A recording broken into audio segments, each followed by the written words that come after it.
Heute ist ein sehr guter Tag für Spazieren. Was meinst du? Ich stimme zu, aber wo können wir gehen? Los geht's.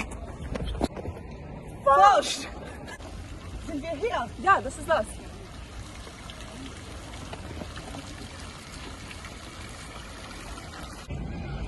Oh, meine Beine tun weh. Komm, wir setzen uns ein bisschen.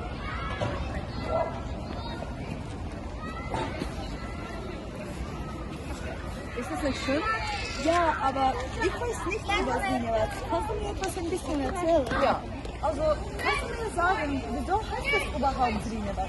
Du wirst es nicht glauben, aber nach dem kroatischen Bahn Nikola Šubić-Zrinski. Ah, deshalb. Und was ist das hier? Es sieht sehr schön aus.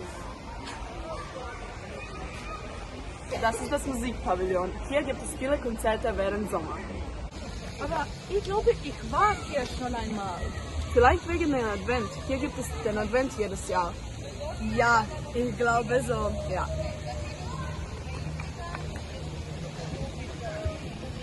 Ich glaube, das ist das idealste Park in Zagreb. Was meinst du? Ja, es ist einfach wunderschön. Ja.